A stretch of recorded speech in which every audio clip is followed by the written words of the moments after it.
All right, we're just getting things open and set up here. I'm still a few minutes early, so I'm just going to wait for everybody to start to log in.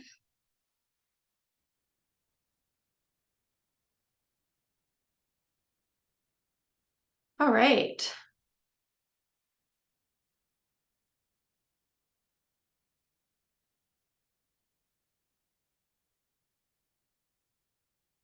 So just bear with me as we start to let people log into the group and get set up.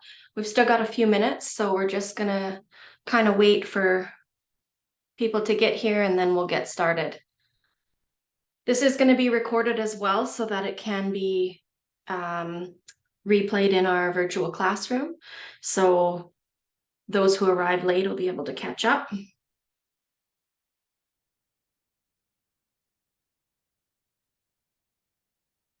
Irene, you're the first person here.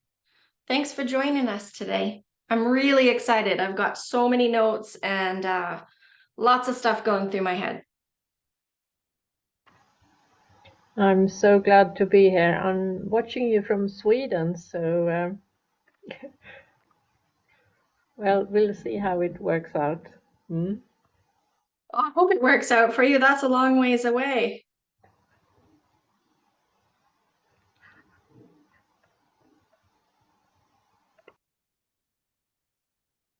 It's a little bit challenging to schedule these things in regards to time zones and commitments. I know that whatever time I pick is not going to suit everybody.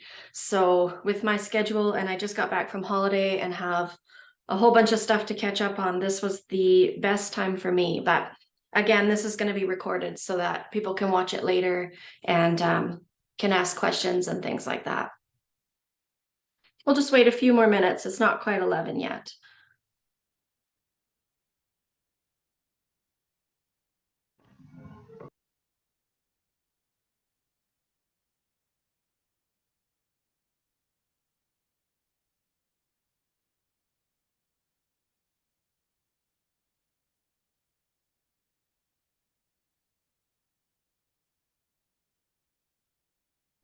Lindsay, nice to see you here. We're just waiting a few minutes to give people a chance to log on before I get going. Lindsay owns one of the horses that's here for rehab, and I was just adding some of her hoof photos into my slideshow for today. So that's kind of fun that Lindsay gets to be here for that.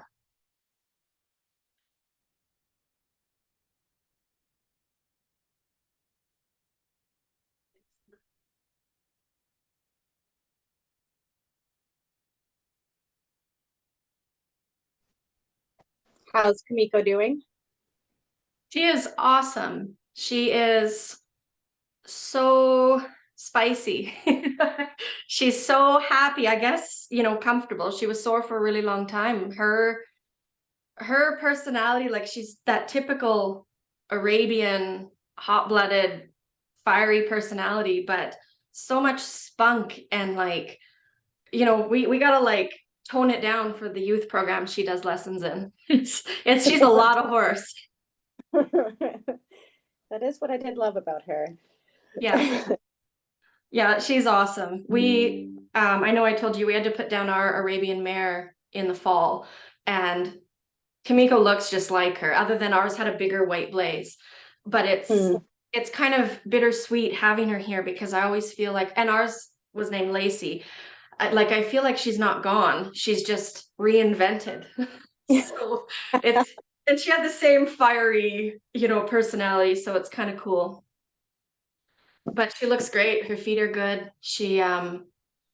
Yeah, she's moving really well. I have the chiropractor coming this afternoon to have another look at her because she does have some, I don't know what you want to call it, like a little hitch in her hind end, which is, I don't think related to her feet, right? With that hip and whatnot that we've talked about, but just to make sure she's good, because I'm starting to have the youth ride her more and get her working. So I just want to make sure all of that stuff she went through, and I know she had that accident with you, just to make sure she's happy. Yeah. But yeah, she's doing great. All right, we got a couple more people on here. It's 11:01. I'm going to wait just like 3 more minutes or 2 more minutes just to see. I don't know how many people will join us midday like this. I know I was just saying before some of you joined, trying to find a time that appeases everybody across all the time zones is a little bit challenging. So I just picked one that worked for me and I'm going with it, and we'll record this so that people can watch it later. So as we get going, hi Julie, I see you there. As we get going, if you have any questions, post them in the chat. I will try to answer them as I see them. And I've got a little slideshow I want to go through and just kind of some notes that I want to touch on. We'll just wait another minute or so. I know Selena really wanted to join us. She was messaging me thinking we started without her, but hopefully she sees my message that she was just a bit early for us.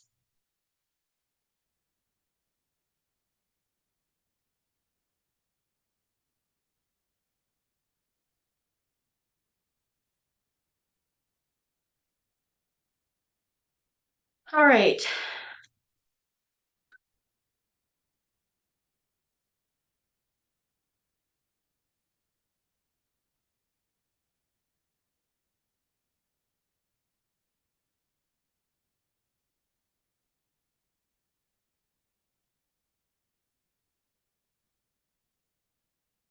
What I'll do is just jump in, and then as people join, they can catch up, or I can kind of get to them as they join, because I don't want to hold this up too long. I have lessons and whatnot coming up after this today. So first of all, I'm super excited for this. I've been waiting for the last month, trying to get all this stuff organized, and this new virtual classroom, call it whatever you want. For me, I'm trying to create a community of people where we can kind of keep in touch and provide that interactive support. I have found in the last year, I've been doing 4 to 5 virtual consults a week. And that's awesome. I love doing that. I love meeting all these people, online and seeing their horses and helping. But I see a whole lot of the same thing. Almost every virtual consult, we deal with the same issues. And not that that's not a good thing, but I think doing them in this group publicly will educate so many more people so that we don't have to do so many consults on the same thing. Plus, my time is limited. So fitting all these things in when I could hopefully educate more people in one time. The other thing I see is people will book a consult and then not touch base with me for like 4 or 5 months. And by then, maybe something's gone awry or they're not quite on the same track. And so then we have to kind of go back and fix that. And I'm hoping with this virtual classroom, with some of the features in it, we'll be able to keep in touch just a little more frequently. My favorite feature of the virtual classroom is the weekly check-in, the Monday night Facebook Live video. Sometimes this might be nothing. If nobody has any questions and I don't have anything cool to talk about, then it might not be a big deal. But what I really like is if you are out there trimming, or having a problem with your horse, you can touch base and we can chat about it. You can ask me questions on a weekly basis. That I think is a big deal, this interactive part. The other thing that this virtual classroom is going to cover is the photo markup Fridays. People send me photos every day. My phone is constantly going off with all these hoof photos that I mark up and send back. And again, I think if I can do that in a more public fashion, it's going to help more people. Public as in the sense of our private little group or community. So that's another purpose of this virtual classroom. The other thing is going to be these monthly Zoom talks. So this one specifically, I picked the subject of rasping the dorsal hoof wall because this has been a huge controversy of late. Every time I post photos with hoof trims that have rasping on the front, inevitably I get a few people going, oh my gosh, why have you done that? And for me, I think it's been something I've done, my entire career to varying degrees. But lately there's been a couple of new, I don't know what you call them, like professionals onto the scene posting on social media about how terrible this is. And I'm not here to bash anybody. They are more than welcome to do their thing just as I do mine. But I do think we need some clarity in this situation about this specific topic. So I'm kind of excited. Like I said, I did up a little slideshow that we're going to go through. And if you have any questions, ask them along the way. If you're watching this later, please post It'll be in Facebook on the group as well as on my page. Post your questions and I will get back to them as well, because this isn't really a one size fits all. It's my way. This is how you should do it. I want this to be more of a discussion, and I'm going to tell you what I think and what I believe and why, and we can go from there. So I think that is kind of everything I had to start. Normally these Zoom videos are only going to be in the membership group. This one I have posted live to everybody, and I'm going to post the recording on my public Facebook page just as an introduction to what this group is about. I am really super excited. We are sitting at 17 members already, which I think is very cool. That is 17 people who actually want to hear what I have to say, which I think is cool. You know, never did I think I would be in this position to have this kind of platform. And so I think that's really awesome. So anyway, I'm going to share my screen. Hopefully I do it correctly. I haven't used Zoom in a while. Mostly my last few consults have been through FaceTime. Before we get started on the slideshow, I want to give you a quick look at the membership group, just at the guides. If any of you, I know a couple of you are already in there, but hang on. Okay, start sharing my screen. Okay, can you guys see all that? Yes, okay, perfect. I wanted to start just with the guide section of the members only virtual classroom. Again, for those of you who are in it, you can already go see this whenever you like. Let me move this out of the way. So what this is going to look like, here you'll see what I've put in for January. And January was kind of just my pilot program to get started, trying to figure out how to work the Facebook group and add the guides, because that's not something I was familiar with. So we do have our weekly check-ins, our photo markup Fridays, a bunch of videos I put in there just that I had already done. I do plan on doing how-to videos, new ones each month. Our topic for February for the videos is going to be glue on shoes. It's not meant to replace my glue on shoe course, but it is going to be kind of an add-on. Like Lindsay's horse Kimiko needs hers redone, and I have a couple others. So I'm going to take you through the prep and the application and why I'm doing it specific to those horses, which may not necessarily apply to all horses and all situations, which is where the other glue on shoe course might come in handy, but that's going to be the goal, just to kind of talk about something new each month. So this is January. We have all these other videos in here. February, we're just starting. We've got the calendar of events. We'll have this video in there, as well as the weekly check-ins, the photo markup Fridays, and anything else we come across as we go. So I just wanted to show you that quick for those of you who aren't going to be in the group, and then we will get going on our slideshow here. Let me figure out how to do it. There we go. Okay, so that's still up on your screen, Lindsay. You can see that. You get to be my beta tester. Thank you. So I wanted to start with this quick diagram. This is overly advanced, and we do not have to, you know, get crazy here. Let's see if I can move this out of my way. And this came from Chris Pollitt. I found it online. I just want to make sure credit is given where credit is due. This is a really cool diagram that I've used for years in my teaching. What I mostly want you to take from this is the layers of the hoof wall as we go in here. So we have outer pigmented hoof wall, and in this picture it's the black or gray or slate colored, but that can also be the beige pigment we see in what we call the white hooves. And that fades to our inner unpigmented hoof wall. And then we will have the insensitive lamina as they interdigitate with the sensitive lamina. So we need to just think of this hoof wall in layers. We have the outer layer and the inner layer. The other important part to note is this is our sole here on the bottom of the coffin bone. And the sole and the hoof wall are joined by the white line.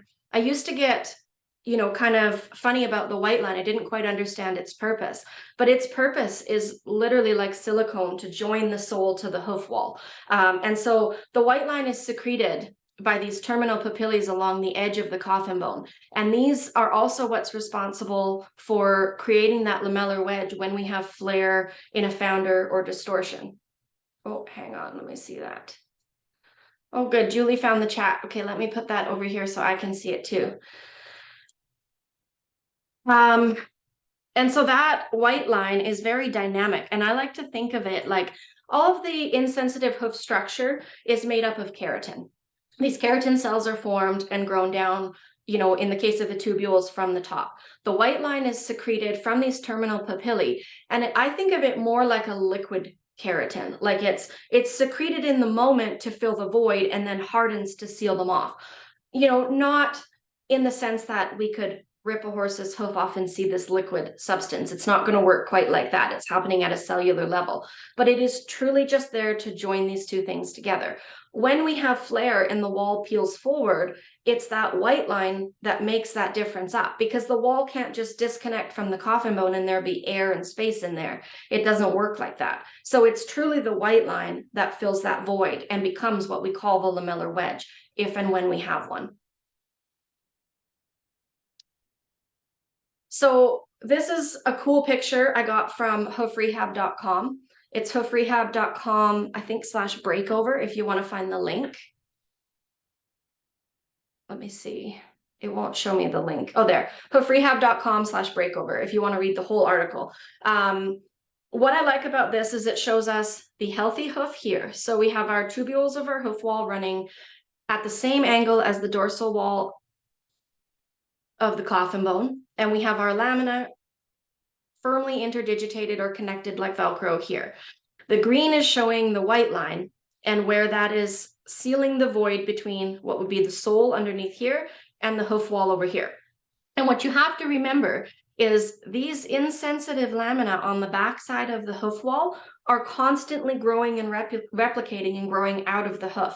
And so those are going to grow down, through the white line and off the hoof. That's why sometimes when we're rasping, you can actually see those little grooves of the insensitive hoof wall, versus the sensitive lamina are like the blood supply and the soft tissue that are coating and surrounding this coffin bone. Those do not grow down. Like, I often use the analogy of dog toenails and how, if you let your dog's nails really, really overgrow, the blood vessels in there, or the quick that we call it, will grow down with the nail. Same thing happens in chickens. Obviously, I trim my chicken's nails more than my dog's. Thought I would know that. But the same thing happens, and the blood supply grows longer and longer in that nail. So you can't just necessarily cut it off. Or if you do cut it too short, it will bleed. That does not happen in horse hooves. That blood supply stays around that coffin bone along the at the end of the skeleton and does not migrate forward. So coming up, I've got another post that's going to talk about that a little bit more, but that's really important to understand. I have seen farriers, come up to those long ponies with the big curly elf feet and say, oh, we can't trim that back all in one go, we'll hit the blood supply. Well, no, you will not, unless you are trimming too close to the coffin bone, which we shouldn't be. So what does this have to do with rasping the hoof wall? Let's look at this disconnected hoof over here on the other side. We have our upper 1/4 inch or 1/2 inch of connected hoof wall trying to come in connected to the coffin bone. And then that zippering effect happens where the sensitive and insensitive lamina split. And not every flared hoof has lamellar wedge like this. This is an extreme example, but we'll see various versions of that as we go through this. So we can see here where they've split. We've got kind of this speckled material. This is the lamellar wedge that is secreted by the sensitive lamina to fill the void. And it's kind of a beigey, opaque color.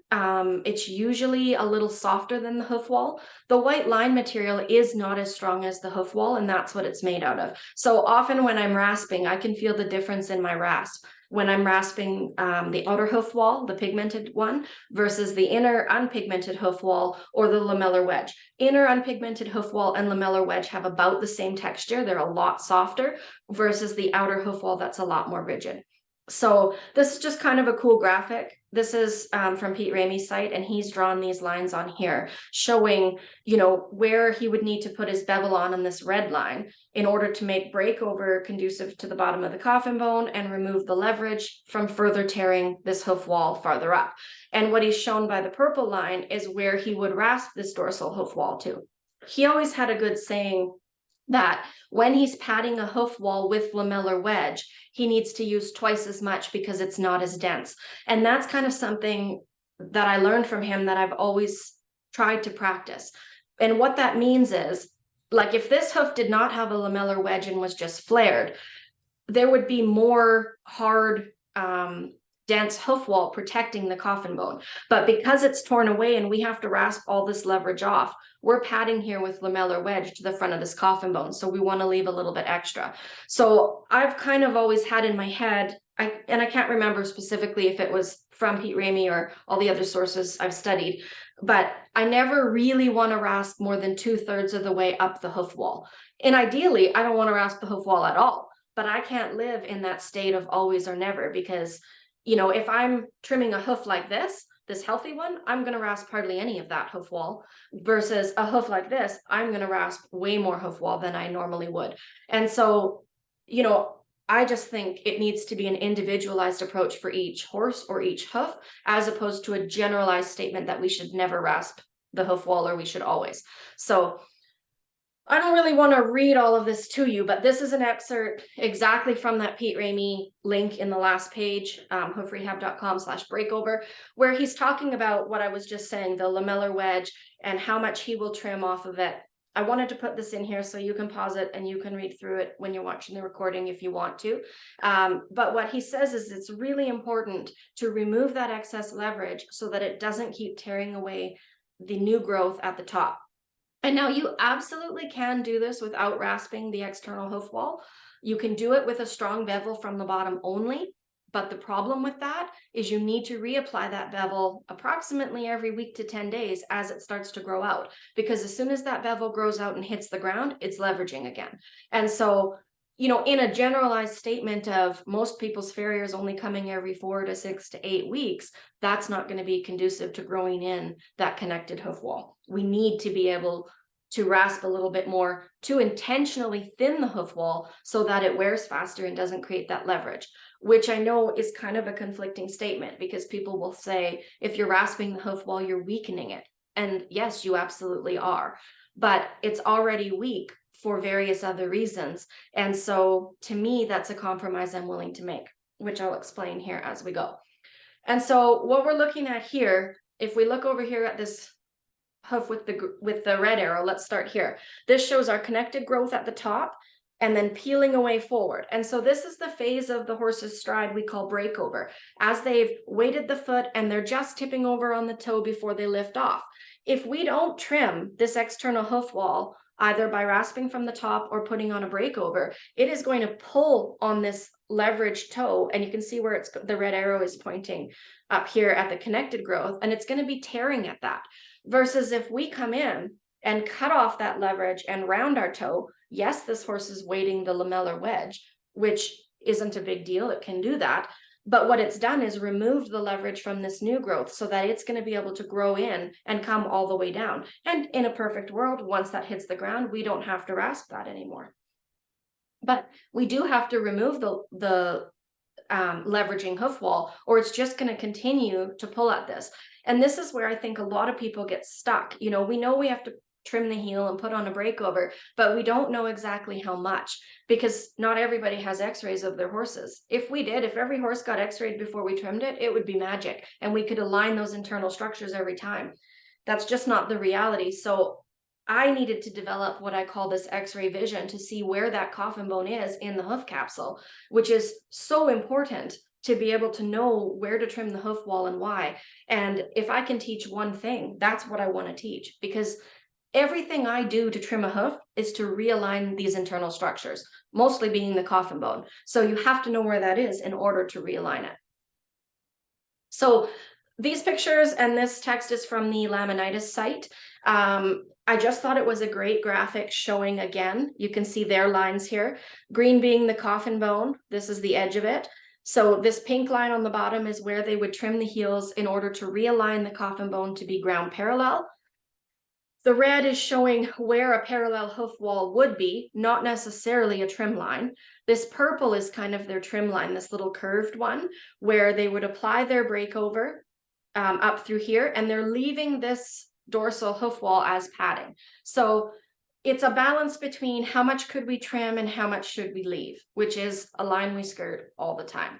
Basically, in order to regrow this connection from the top, we have to remove that leverage. And a really common theme is this underneath here, this little piece that's missing, right at the apex of the frog and the sole at the toe being too thin, that is very, very common. So in my world, I think very little, if any, trimming should be done in the sole at the apex of the frog because it's almost always too thin.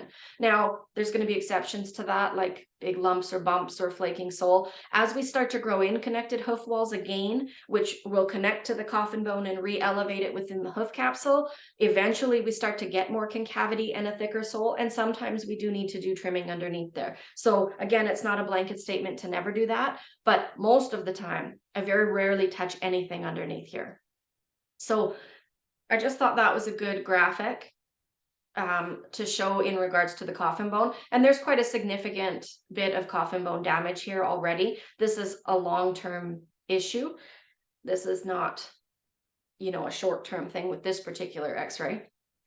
So what I thought was really interesting about this, and again, I don't want to be, you know, bashing anybody. That is not what I'm here to do. This post was from the EasyCare website, from the EasyCare blog, and it didn't have listed a specific author. It just said by EasyCare. So I don't know if Garrett Ford wrote it or someone else involved in EasyCare, but I thought what was really interesting was this statement right here. It says, remember that the corium vasculature will still wrap around, hang on, I can't see here, that distorted coffin bone. The wall is simply mirroring the internal structures. Removing that flare entirely will leave the coffin bone vulnerable. And it's blanket statements like that that are perpetuating these myths. So I love EasyCare. I sell EasyCare products. I love everything they do. But I just thought it's interesting that they would write something like this. What they're saying is that flared hoof wall is mirroring the coffin bone. They're saying the coffin bone is flared and growing forward in that foot. And I think you need to be really careful making statements like that. I know that's probably not what they meant, and they are just trying to be careful, as am I when I post content online. Like, I can't just say you should cut this to here and then someone's going to read that wrong and cut it too short and be like, well, you told me to. So you do have to be really careful and generalize your statements and say, but you know, it's really hard because I haven't specifically seen your horse. But I look at this foot, and so, you know, they're saying this is their trim being effective and they can't trim any more flare because it mirrors the coffin bone. Well, these blue lines are about where I estimate the coffin bone to be. We don't know exactly without an x-ray, of course, but really, we would be able to remove quite a lot more of that flare and a little bit more of that heel in order to make the coffin bone a little closer to ground parallel. And just as a segue, just talk about that ground parallel for 1 second. When I say ground parallel, what I actually mean is 3 to 5 degrees of angle in the bottom of the coffin bone at rest. Because what that means is during movement and in the stride at peak impact, when that hoof hits the ground and is weighted fully, that 3 to 5 degrees is where the coffin bone is going to, or the hoof will expand and the coffin bone will sink down to be ground parallel. So in this, you know, kind of thought, when I say ground parallel, what I actually mean is 3 to 5 degrees at standstill, which is when we x-ray hooves. So there should always be a little bit of angle to the bottom of the coffin bone to account for that sinkage in the stride at peak impact, just so we're on the same page. Because if we trimmed every coffin bone to ground parallel at rest, we would end up with a negative angle in the stride of movement when things extended downward. And that, of course, would put too much stress on the suspensories and the deep digital flexor tendon. So that is just an important segue. Anyway, it wasn't my intention to bash EasyCare here. I just think we have to be careful writing something like that. That's probably not what they meant, but people would read that and think, oh yeah, like I said before, the dog quick or the toenail growing down and the blood supply growing with it. That does not happen in horses. And so it's knowledge, or it's posts like that perpetuate these myths that I just wanted to address. This is a great photo because it shows us over here a nice coffin bone with a well-connected hoof wall. We have nice solar concavity under here. This is our frog, digital cushion, navicular bone. Just a nice, healthy, parallel hoof wall connection running down here. So if we look at the new growth at the top, it runs really nice all the way down. We have maybe the teeniest, tiniest flare right here at the tip of the toe, but you know, a good trim, we would smooth that out and all would be fine. And then you look at something like this. This is, you know, almost disconnected. Well, it is disconnected right from the top of the coffin bone. You have no connected growth, but it's still a little bit steeper in here, almost, you know, I don't know, if a healthy front hoof, and we'll assume these are front hooves, should be, 45 to 50 degrees, somewhere in there, 48 being average. This is not quite that. It's a little shallower than that. They've also got the back wedged up, which is going to make it appear to be a healthier angle than it actually is. But what's most important is looking at this void, or this space in between the hoof wall and the coffin bone, where we should have that tight connection. We have lamellar wedge. And so if we were to rasp into this hoof wall and follow this new growth down along this line here, somewhere along there, we would be removing that excess leverage so that the coffin bone and the hoof wall up higher could rejoin and connect each other. We also, if we look at this, the bottom plane of this coffin bone is fairly steep, which shows that the heel would need to come down a little bit to create that ground parallel, or 3 to 5 degrees at rest. Now, that doesn't mean we can just cut that off. If we cut that off, we might be over thinning the frog in the heel, but our goal would be to develop that over time.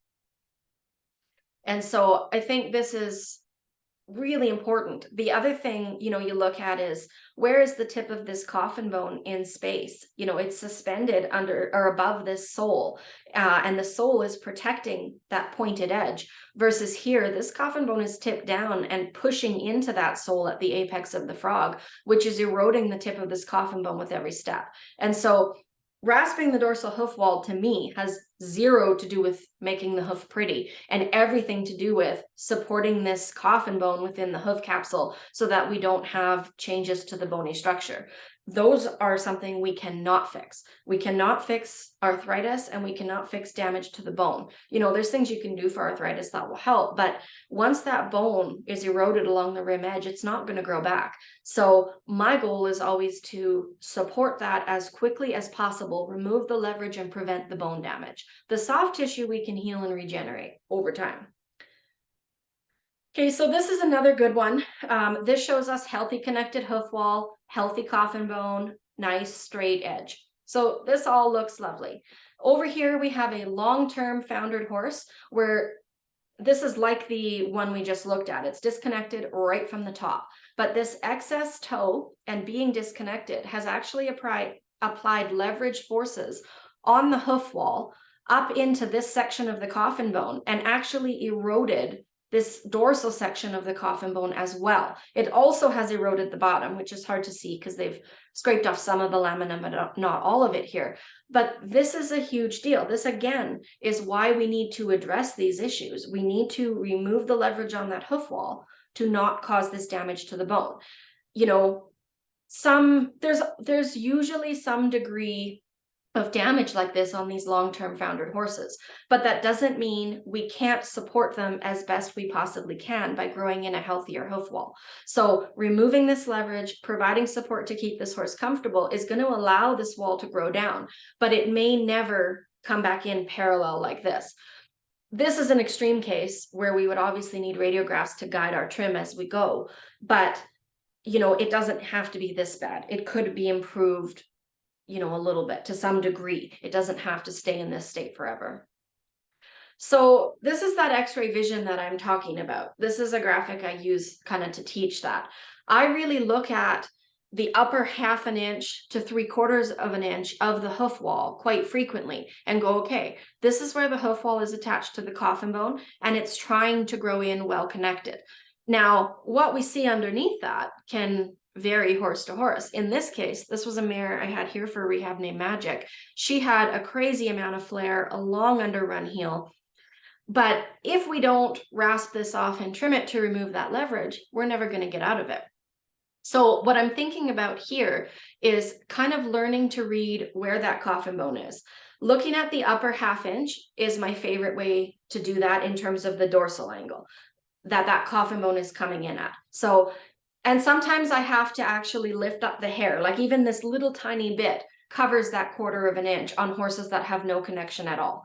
The other thing I'm showing here with this precision hoof pick, this is called, you can actually buy this with the little measurements on it. I'm not usually that specific with the measurements, but what I'm showing is the surface at the apex of the frog, from the deepest part of the dirt line to the surface, is maybe 1/4 of an inch. Versus back here, from the deepest part of the bottom of the collateral groove to that heel surface is, say, an inch. If we have 1/2 inch in the front and 1 inch in the back, we know we have a 1/2 inch of rise there. That bottom of that collateral groove is sitting directly underneath the coffin bone and mirroring the bottom angle of the coffin bone. That's that ground parallel nature. So when I trim a hoof, I want to trim the bottom of the collateral groove to be ground parallel. So in a perfect world, if I measured an inch at the back, I would like 7/8 of an inch at the apex of the frog. Just that tiny bit difference to give me that 3 to 5 degree angle, but they should be fairly similar. And I'm not talking like from, if you see the tip of this pick to like the sole, that's not what I mean. In this image, they've held a rasp across the top. And so I'm measuring to where the ground surface would be from the deepest part of there, which is just to the bottom of the rasp. The rasp is easy to use because it's a flat surface, but you could use a ruler or anything like that. So just keep that in mind. And then the opposite, if we're dealing with a horse with, say, a negative angle, if you have less depth at the back of the hoof than you do at the apex of the frog, you absolutely have a negative angle, because really they shouldn't even be equal to have that 3 to 5 degrees. So there's a lot of ways we can look at a hoof and understand where the internal structures are based on where the external structures are growing, because the sole is grown from the bottom of the coffin bone. If you have a perfectly flat sole, then you know you have a dropped coffin bone, because there's too much pressure creating that flatness and no concavity. Usually you don't have connected hoof wall either. That's the relationship there, that if you want concavity, you need a connected hoof wall. It's that hoof wall connection that suspends the coffin bone within the hoof. And so this X-ray vision piece is a huge deal. I think more and more farriers need to understand this. And even people who, are just trimming their own horse, it's really important, unless you can pay for X-rays at every trim, in which case that's awesome. And I wish I had that. Okay, the other piece of this I want to talk about is the extensor process of the coffin bone. And that simply just means this top portion of the coffin bone. It's called the extensor process because the extensor tendon runs down the front of the leg and attaches right here. And so I want to talk about its relationship to the coronary band of the hoof. Hang on. Just want to make sure I'm not missing anybody. I don't know if, whoops, go back.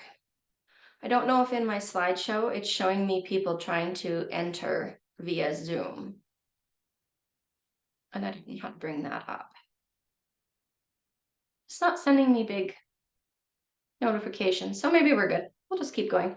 Okay, so let's go back to this extensor process and its relationship to the coronary band.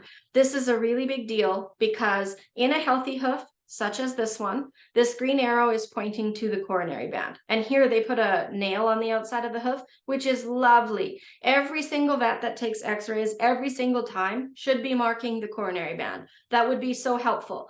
When they take an x-ray like this is helpful. It shows me where the bone is in relationship to the hoof wall. But what I can't see on here is the coronary band, and I'm just guessing. So it would be very helpful. So the tip of this nail is at the coronary band, which is right there. And the extensor process of this coffin bone is sitting just below it, like just a hair. In some hooves, it's right even, and some it's just a little tiny bit below. And that's okay. That's relatively healthy. When we are looking at a foundered horse with distal descent meaning the entire hoof wall has lost its attachment and the bone has sunken down in the hoof. And it's not like, I always think this is a little bit backwards because it's not like the bone sinks down within the hoof. Actually, the hoof rides up onto the bone because the coffin bone is attached to the skeletal structure of the horse and it's not going anywhere. But either way, what's happened is the whole bony column has descended down into the hoof capsule, and the coronary band is about here. We're guessing based on these ridges, but that's pretty accurate. And that extensor process is sitting quite a lot lower. And so I look at this a lot. Not every horse with distal descent has this much leverage on the toe. Like, let's just say I came in and rasped this all off, and then we retook this x-ray. It would look like a perfectly healthy hoof if you didn't know what you were looking at. on the x-ray because it would appear that the wall was in alignment with the coffin bone. But we could look at the placement of the extensor process of the coffin bone in relation to the coronary band to understand that it actually wasn't okay and it had sunken down.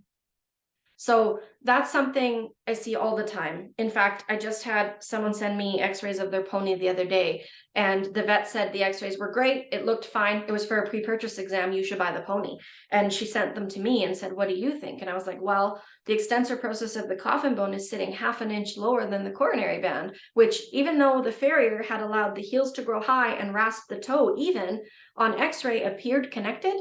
There is no way it's connected. And so actually that pony is suffering from distal descent, and you're going to have to grow in a whole new hoof.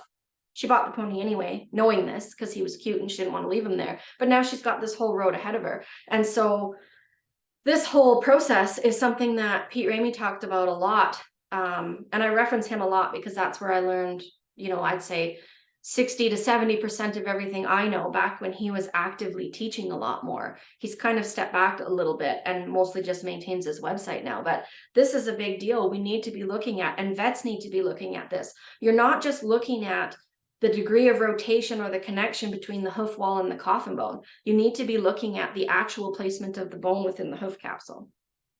Anyway, I promise this has something to do with rasping the hoof wall. We'll get there. So here is that same foot from this x-ray, and you can see we have, if we could follow this connection all the way down and remove this leverage, we would be realigning this hoof capsule. And this is actually the same hoof after the trim. The color looks a little bit funny, just the way the sunlight was hitting my camera. But you can see this little dark groove, and that same little dark groove is right there.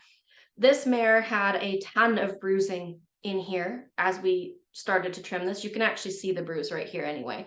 And that is from the lamina being ripped apart inside here. If you think back to that graphic with the little triangles and the yellow, you know, those sensitive and insensitive lamina are really hard to get apart. When I dissect hooves, dead hooves with no life in them, it still takes me a massive vise and leverage forces of my shoe pullers to rip that hoof wall off. It does not just let go. But with every step these horses are taking with long toes, it's leveraging apart and it's bruising and bleeding in there. It just can't go anywhere. So it stains the tubules bruised like this. So there's no way really to fix this type of hoof condition without rasping from the top. But again, this is my never say never or always. This is a hoof that requires that rasping, quite a significant amount. If you look here, I rasped right through the inner or the outer pigmented, in her case, kind of beigey black mottled look, into the inner unpigmented and right into her lamellar wedge. You can see these color changes here.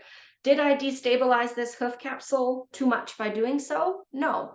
This hoof capsule was already completely unstable. The hoof wall is not supporting this coffin bone in any way, shape, or form. So rasping it off isn't destabilizing it. If I took a perfectly healthy hoof that had connection and rasped through to the inner unpigmented hoof wall, I would absolutely be causing a massive problem and destabilizing a hoof capsule. But these hoof capsules where we're making these big changes are already unstable with no support. So sometimes in these cases, these type of horses do really well with an aggressive trim like this and maybe some casting or a composite shoe to help support them. But that's not really even because of how much we rasped in the hoof wall. In fact, just rasping this off and covering it up with a cast is completely counterproductive because the cast, even though it will add some stability and support to the hoof, is actually going to extend the profile of the hoof and create the same leverage the hoof wall was going to.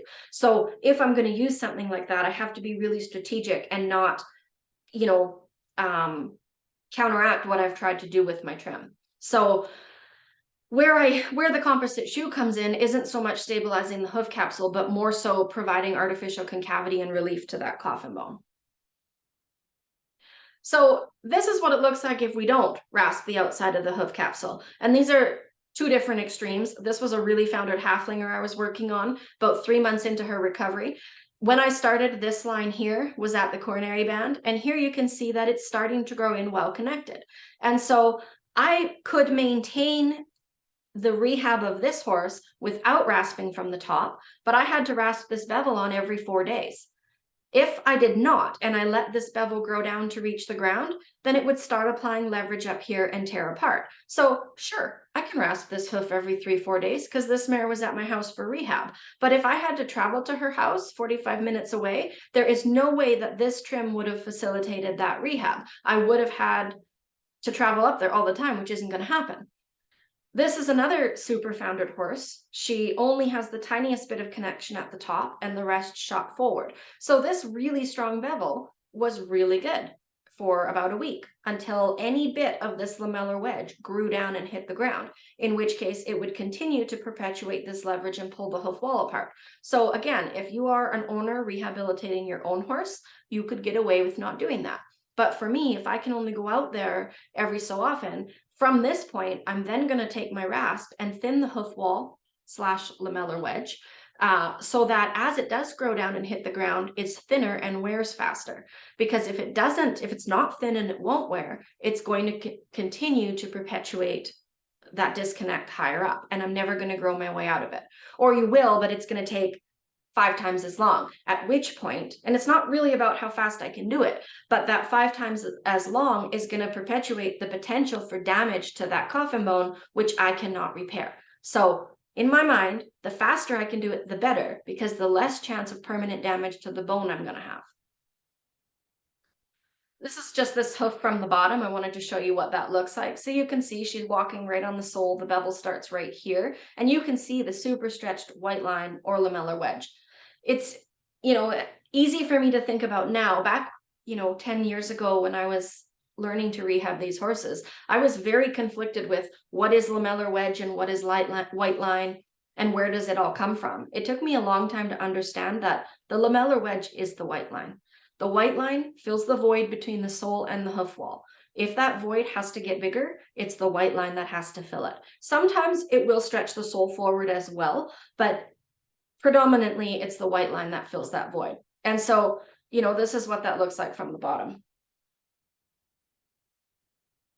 So same thing here, I look at a hoof like this and I think connected growth coming in at this angle needs to come all the way down because my coffin bone's sitting in here somewhere like this, with a slightly exaggerated lower angle.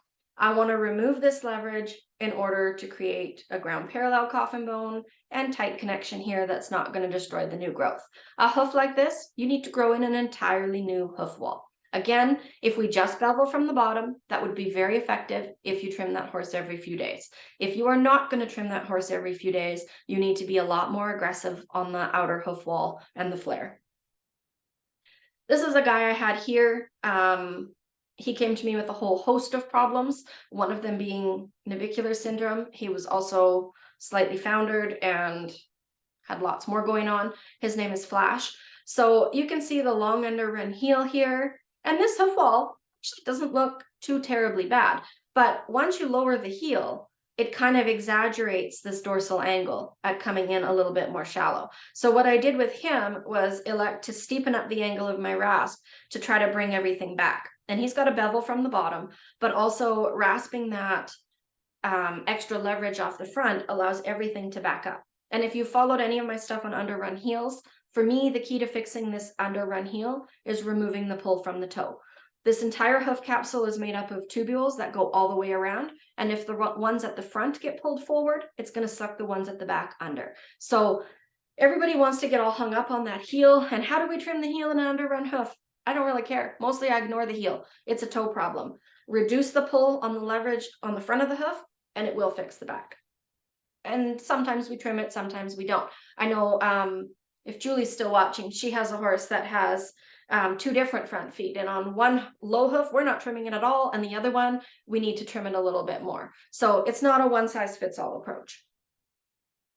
Okay, this was a really cool series of graphics that I liked. This is a foundered mare that I was working on, and so this kind of shows you what's going on in her hoof capsule. When I started working on her, she was disconnected completely from the coronary band. And so, I really had to remove the bulk of the hoof wall at the toe to get into that lamellar wedge so that it could start growing out if you go through them. And this is kind of what it shows. Here, the new growth is actually coming down you know, to about here. And I'm still having to rasp into that inner unpigmented hoof wall to remove that leverage. And same thing over here as we come down. But now look at that tight growth coming in. And so I have to do less rasping. Over time, as this grows down, like when it gets down to here, I'm only rasping a little bit. And eventually, if this grew all the way down to the ground, I would not have to rasp from the outside of this hoof wall. Unfortunately, this mare changed owners and she developed an abscess, which is extremely common in the rehab process of founder, and the owner panicked and put her down. So we didn't get to grow this all the way out. That sucked. But it does show a pretty good progression of where things were going. And I just like that you can see that in these graphics at the bottom. I mean, this is my estimate of what it looks like, but it's pretty close. And that's the process. You have to grow out that lamellar wedge in order to grow a whole new connection from the hoof wall to the coffin bone. But I think that's the beauty of the horse's hoof, that we can do that. We can just grow a whole new one. I say that to people all the time. Oh, we just need to grow a new one. Meanwhile, they panic and, you know, it's not a big deal. I mean, it is and it isn't. It's the bone damage that's a big deal. Okay, these are a few different cases. So this was that foundered halflinger from before. And so this was halfway through her rehab. And you can see I would just come in every 3-4 days and put a massive steep bevel on her hoof. And I was able to grow that out. The only problem is, as this gets a little lower to the ground, usually this whole chunk tends to break off if you leave it there. And so I would start to rasp from the top pretty quick on this one. And again, the only way I got away with that is because I had her here and I trimmed her every 3-4 days. This guy didn't come here for rehab. They kept him at his place, and you can see the well-connected growth starting to come in. It's a little better down here. This was where I started. It was up at the coronary band when I first met him, but I had to do quite a lot of rasping on the toe to remove the leverage from him so that it didn't keep ripping this apart. And his heel is too high. There's a host of problems here, but this is just one snapshot in time. For him, I needed to leave those heels high because he was really sensitive and thin-soled. He actually ended up, his coffin bone was so close to the bottom of the sole, he stepped on a rock, got an abscess, and got an infection of the bone, which is a huge, huge, scary thing. And so for him, we were leaving the heels high to protect that area on the bottom of his foot. So priority 1, remove the leverage off the toe so this can grow in well connected. Later on, we'll deal with the heel problem. Sometimes we have to sacrifice one thing for the other, and keeping him able to walk was definitely worth sacrificing for. This was a foundered mare about halfway through. This split had gone all the way up to the hairline. And when I met her, I think there's actually more photos of her coming up. She had a big hole that the previous farrier had dug out. But for her, I didn't bring her here. So I had to maintain her at her location her owner was really good though. I was there every 3 weeks. And so we were able to remove the bulk of this flare and allow the new growth to come in. So here's another example. You know, this I see all the time. This hoof wall is completely detached from this coffin bone. The bottom of this coffin bone is severely eroded. The tip is a fragile little point that's going to fracture off. And they did actually do some rasping. This isn't a case I studied. I just snagged this picture somewhere because I thought it was a really good graphic. Again, they're leaving heel height for whatever reason. Now, you know, I'd like to say, oh, trim that heel down here to create a ground parallel coffin bone, but it could be that that horse needed that excess lift for protection. But what we really needed to do was remove the bulk of this toe so that the coffin bone could reconnect to the hoof wall and start lifting it up to elevate within the hoof capsule so that we could protect what's underneath here. That would be priority 1 for me, and protect this little tip. If you look at how little space of sole there is here, there's maybe 1/8 of an inch of sole before this little thin wisp of an eroded coffin bone. Next thing that would have happened, or is going to happen if this continues, is this little tip is going to fracture off, and then it's going to have to abscess to get the bone chip out, and then you hope either they reabsorb it or it abscesses out, or it's going to become a chronic issue that has to be removed. I have dealt with that a few times and it is not fun. Okay, I just thought, I hate to be that person. Like, I snagged this picture from online. I'm in a whole bunch of groups and I know it's not very nice to do that. I've tried to remove anything that could possibly identify who took this photo. But what I want you to see here, to me, this is like, I just don't have words for this. You're going to take a horse and you're going to try to trim them and you're going to try to provide support with a glue-on shoe. That is fantastic. However, This is completely ineffective. We have a super flared, disconnected hoof wall. You can see they posted the x-ray along with this photo. You can see how close the tip of that coffin bone is to the ground. It's at risk of poking through the sole if it's not already. I can't quite tell. But if we do not remove this hoof wall to release the pull so that it can grow in and start to re-elevate, you are never going to fix this problem. This will be a forever problem because every step the horse is taking is grinding the tip of that coffin bone right through the sole. Now, the nice thing about these Easy Shoe Versa Grip glues, they're awesome shoes and they're at least lifting that up to protect it. But what I want to show you here is not only how they have not rasped the top of the, well, they have rasped the top of the hoof, but not enough to create a difference here. They've also set the shoe about 1/8 of an inch forward from the tip of that toe that they left too long. So not only did they not remove the leverage, but they actually extended the breakover forward to create more leverage. So every step this horse takes is further ripping that apart. This is why there's myths out there in the farrier and veterinary community that you can't fix a founder, because people with this knowledge apply prosthetic devices in this way. And it's not the shoe's fault. He could have put metal shoes on, you could have done anything. And without an effective trim, it's not going to help. You could do it without the shoe too, with a boot and a pad to support this horse. That's not my point. And I'm not bashing anybody because this person is actually trying. But what they need is a little more knowledge on how to actually fix this problem. And you even had x-rays. Step one is start growing in some connection here. So this is another picture of a glue-on shoe that is slightly better. It's overall a slightly nicer hoof. But if we look at, again, using that x-ray vision I talked about earlier, the placement of this coffin bone is probably somewhat like this. The heel is a little high, could come down just a hair to help create ground parallel, or 3 to 5 degrees. But this excess leverage at the toe that you've glued a shoe onto, the shoe has actually extended the breakover by 1/8 of an inch, which again is not helpful at all. It is not going to realign these internal structures, grow in that connection and lift everything up so that one day this horse doesn't need the shoe. So again, this was a great attempt, but the only way this is going to be helpful is if you now take your grinder and grind the front half of this shoe down to bring the breakover back under the tip of the coffin bone. Everything we do with these hooves is about aligning those internal structures. Aligning your breakover to the edge of solar concavity is extremely important because the edge of solar concavity tells you where the edge of the coffin bone is, because the coffin bone grows the sole. Does that make sense?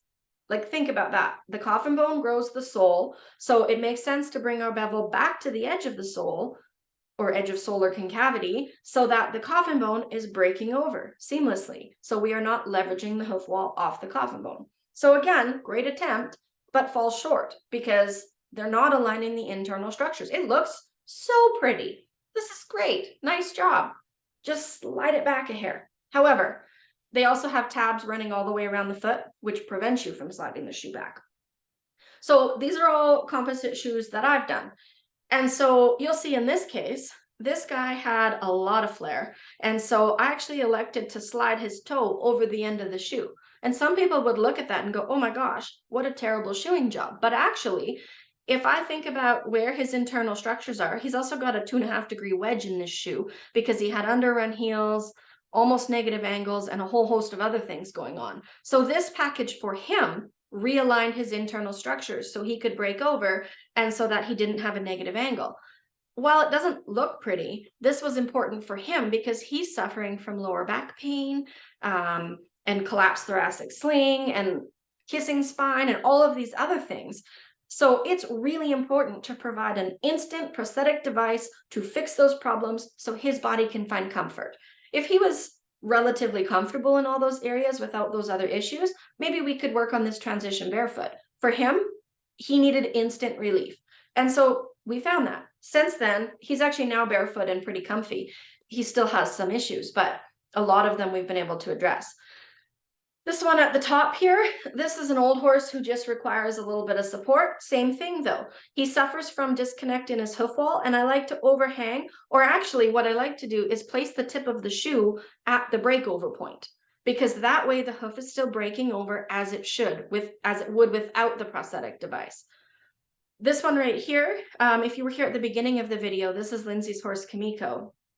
And so she was really foundered, and you can see on her for the first while, I have a better slideshow of her coming up, but this connected growth is starting to come in. And so I've placed the breakover of this shoe right where the breakover would be if she had connected hoof wall all the way down, because I'm trying to align the internal structures.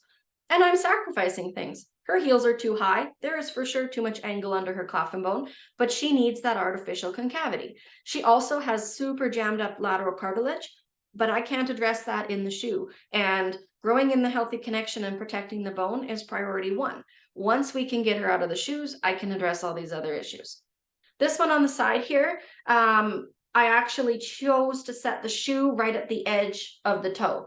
It's a little bit flared here. I could have slid it back just a hair, or I could have rasped a little bit more of the flare from the top, but I also ground a steeper bevel into the bottom of the shoe so that it's actually breaking over. If I could draw a straight line all the way down there, it's breaking over where it would if it were well connected. And that is the important point. Realigning the internal structures so that we can actually fix the problem. If we went back to that other picture, I have no interest in rehashing that, but that is not going to fix the problem. That maybe provides some comfort to the horse, so it's not a bad thing, but it is not allowing those structures to realign to rehabilitate the problem. That horse is going to be managed like that until it can't be managed like that anymore, and then unfortunately it will succumb to this, and it died a founder because it could never come out of it. Well, not with the limited knowledge of that person with the way they're applying that trim, because they're not actually rehabilitating the internal structures, they're just putting a band-aid on it. In this sense, all of these hooves, yes, we're putting a band-aid on them. A prosthetic device is my favorite way to call it. Stop calling it a shoe and call it a prosthetic, because we're trying to provide something the horse doesn't have. The horse doesn't have a thick sole or a concave sole, or a healthy frog or a digital cushion, and so we are adding those things to try to support them so we can help them develop them, so we can get them out of the shoe eventually. That's my goal, actually fix the problem. This is another one I think is kind of interesting, helpful, and also ridiculous at the same time. So this horse is foundered, has very flat feet, and is uncomfortable, and so they applied these wooden clogs and they casted them on so that the breakover could come back to a natural level where it's supposed to be, which is fine. Okay, except you can see how much flare is in here. And then they overextended the wood a little. Hopefully that slid back when they applied it. This one looks a little bit better. But we go through all of this trouble to do this when we could just actually apply a trim that aligned the internal structures and then not have to do all this. I think that's hilarious that they've actually sculpted. Then you can buy these from Foot Pro, or lots of other people make them. And these can be really good in laminated courses. And sometimes there's a time and a place I might use something like this, except I would use a composite shoe because it's softer to do it. But either way, this is not all bad.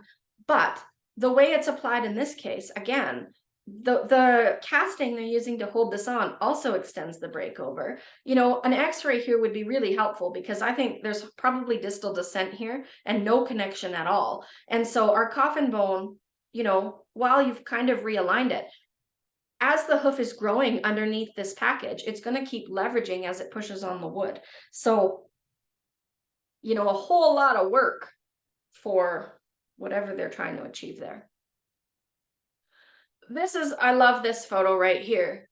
This is Lindsay's horse. She's smiling because you can tell right away, hey, spot those feet a mile away. This is what she looked like when she got here well, I can't remember if these were the shoes you had on her. Probably, because I think you had composites on her, didn't you? Yeah, they were shoes that I had on her. So I had pulled them, and, before trim, just took this photo because what I wanted to document was the connection or lack thereof at the coronary band coming down. And what is that? July, August, September, October, November, 4 months. Look at how much connected hoof growth she had in 4 months. And so, yes, am I still rasping from the top? Oh yeah, she's still got a lot of it, but she's working on growing an entirely new hoof capsule to realign those internal structures. And she's still in composite shoes. I think I have more pictures of her coming up, but that is a big deal. This is actually fixing the problem. That is my goal. Fix the connection of the hoof wall to re-elevate the coffin bone within the capsule so that she's comfortable, so that eventually she has concavity and a thick sole.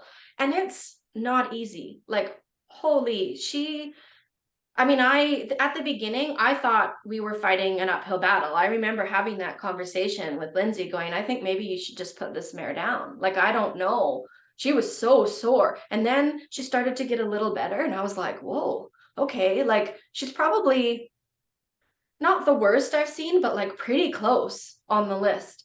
And in terms of how sore she was, and it would come and go. Like, she'd be okay, and then she'd not, and then okay. And then she started abscessing. At one point, she had abscesses in both front feet. That poor horse didn't have a foot to stand on. But she got through that. And we were talking at the beginning of the video, she's sound now. She's doing youth lessons, and she's a spicy, crazy Arab. So that's pretty awesome. But this connection here, the cool thing too, like, this is November. I don't even have an updated picture. It's got to be close to down here by now. A little bit of rasping each time is removing this leverage. She's also in the composite shoes set back, which helps me squeak a little more time out before this leverage is off. But hopefully soon we can do without the composites. This is another horse that I had for rehab named Dixie. When she came here, this hoof crack went all the way up. She had tons of bruising. You could almost move those two sections, and every now and again it would bleed up here at the coronary band, which is crazy, and it started to grow in. By August, it had grown in here. I actually sent her home like that. I think I gave her one more trim, and then she came back. This is April of 2022.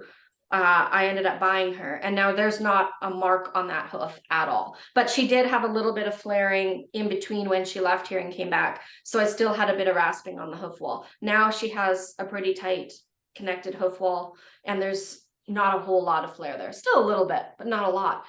But again, this crack formed as a byproduct of incorrect trimming. I didn't even put the nastiest photo. When Dixie first came here, this was the first trim. You can see how much I rasped off. She had a hugely long leveraging toe, and the people who were treating her, had put metal shoes on and actually applied glue to the front to try to hold it together, which was hilarious because it didn't work at all. But again, just good trims, composite shoes, keeping her comfortable and moving, grew that out.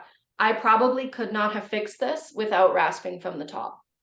I don't think, like, if I had left this was right due for a trim. You can see how this little hairline crack is spreading back up there. If you leave any of this extra leverage, because it's already weak and unzippered, it's going to rip right apart and the crack is going to come back.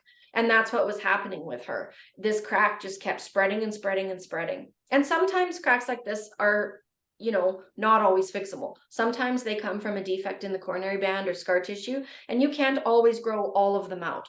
But in this horse's case, there was no reason for her to have that crack for as long as she did. Okay, this one, this is what I got when I started, and that's not a very good picture, but you can tell it's disconnected from the coronary band.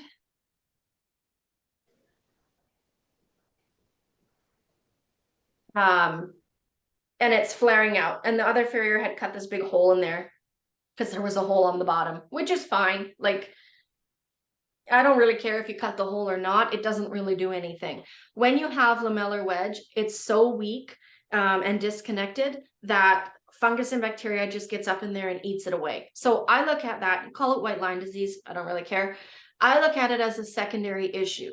I don't really need to address it in terms like, yes, okay, it's great to soak the hoof and try to apply something, but it's more important to grow in a connected hoof wall to prevent that from happening. In a well-connected hoof wall, the wall will be so strong the fungus and bacteria can't eat it. And so you will grow it out. And that's what we were doing here. You can see this horse almost got halfway down. The crack stopped. All the fungus and rot was down here. And so this is growing down well-connected. So from December to February here, you can see the line there. And so you can see I'm rasping quite a lot off of this dorsal wall. But as this line grows down and gets to the bottom, I won't be rasping it at all after that. Okay, and so I wanted to conclude the slideshow with this. This is a foxtrotter mare with perfectly beautiful, healthy feet. She has almost no flare. She keeps her feet very well maintained. This is the case that I almost never rasp her feet from the top. There's no need. There's no flare. So in a perfect world, this is what I want to see. But what I've just shown you is a ton of not perfect world, real world scenarios that, you know, we have to manage in order to rehabilitate the foot. And so in those cases, rasping at various degrees, but that's going to change as we progress through the rehabilitation. When you grow connected hoof wall all the way in, you don't have to rasp anymore. So it makes a big difference. And now we can have a super thick hoof wall that supports that hoof capsule. And it would be a huge detriment to come in with my rasp and thin these hoof walls just for the sake of making her foot smaller. That would destabilize the capsule and not be a good thing. So I think that's the end of my, that's the end of my slideshow. So I think we have to not live by that, you know, never or always scenario and think about it from an individual standpoint, at least in my perception. And the circumstance, like if you can trim that horse every 3-4 days or a week, then yeah, you can get away with not having to rasp so much from the top to thin that hoof wall and remove that leverage. But not everybody has that option. So in that 4 to 6, I hope not 8 to 12 week schedule, you know, we have to set that hoof up for success. And quite often it's 2 steps forward, 1 step back, because we are limited by the time schedule the owner's willing to have us out on, which is not ideal.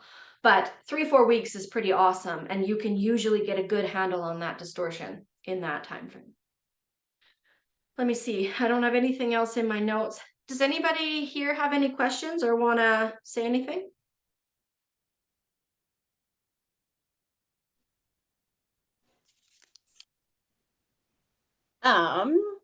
Yeah, curious. A farrier was showing me one time, like his practice is just trim kind of more of like a square toe, because then you remove the leverage, but you leave the toe pillars to provide, you know, more comfort.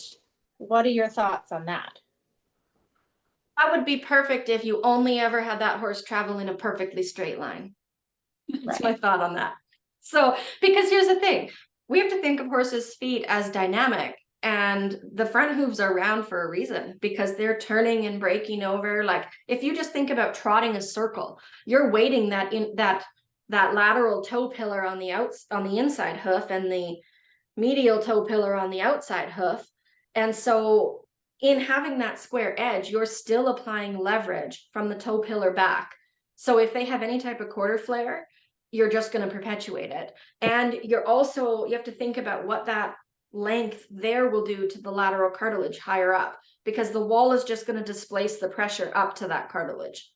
So it's not awful. It's much better than not trimming enough, but I just don't think it's overly effective in terms of where it's displacing the leverage to, because you're still going to have leverage.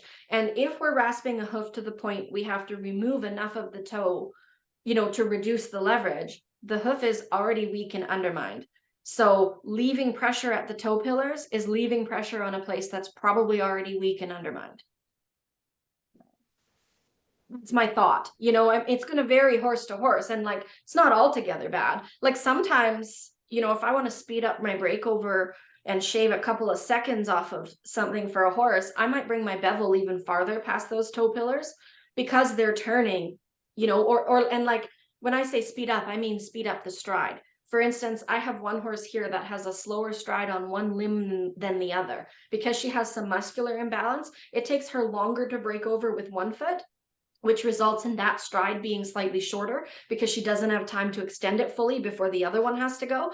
So by applying a steeper bevel farther around and rockering her heel a little bit, I actually can speed up that one leg a fraction of a second to make it equal to the other one to help even out her stride.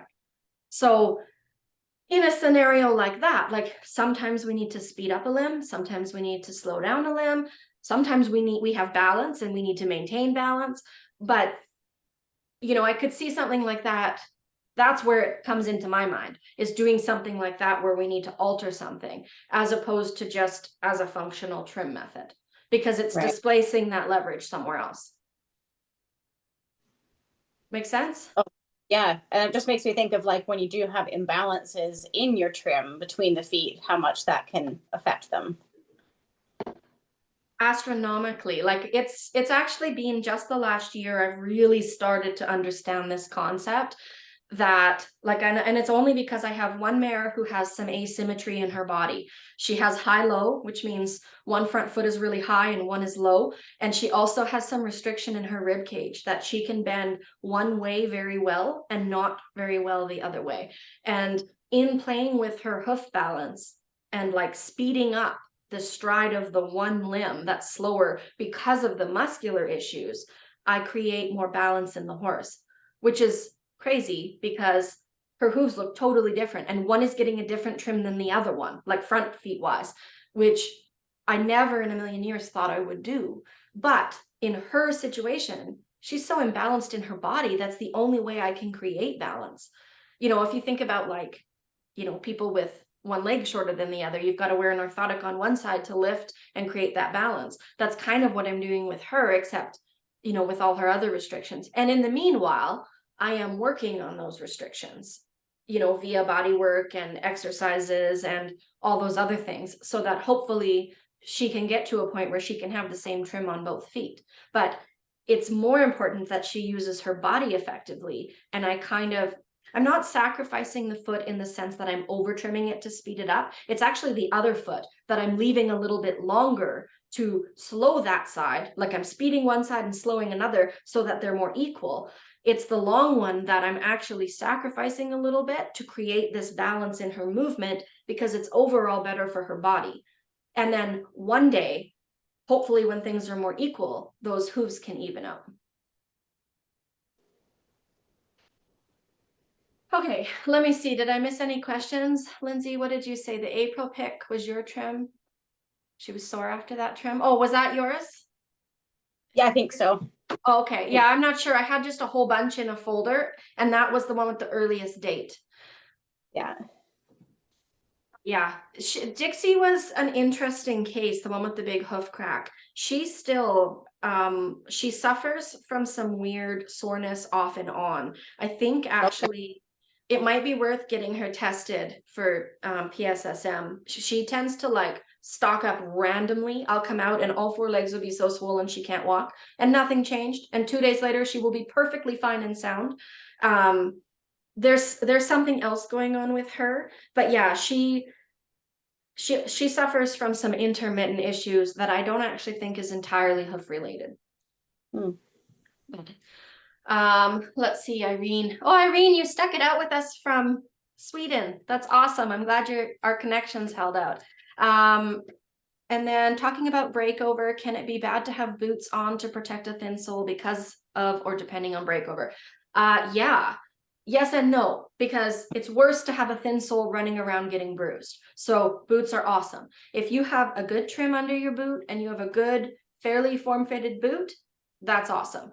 I wouldn't really ride around in an oversized boot and pads, that are going to apply leverage in the wrong spot.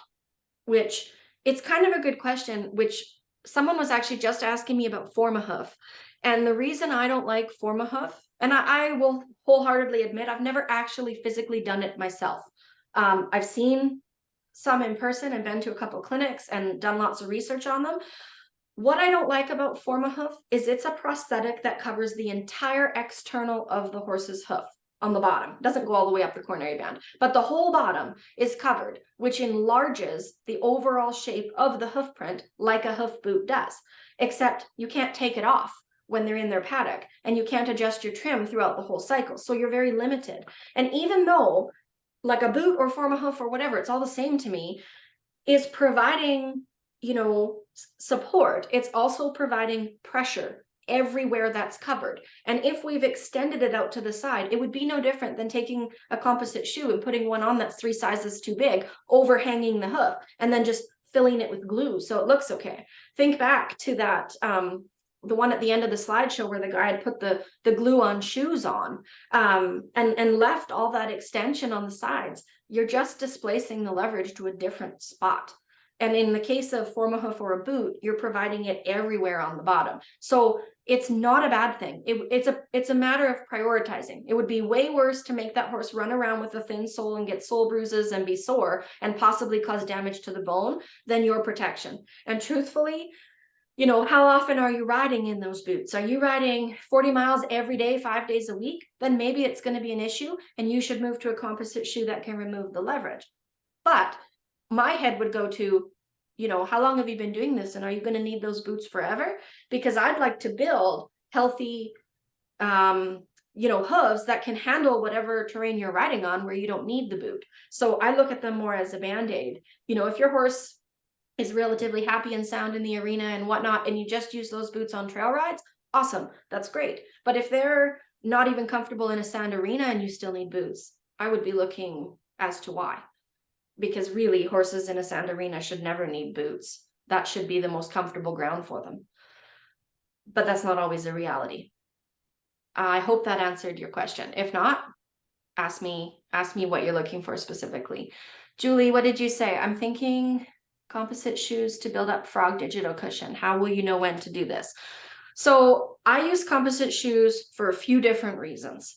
One, they provide instant concavity. If you have a flat-footed horse, composite shoes are fantastic because they provide instantaneous concavity so that we can trim to develop concavity. The other reason I use composite shoes is horses that do not have a good, strong, healthy digital cushion.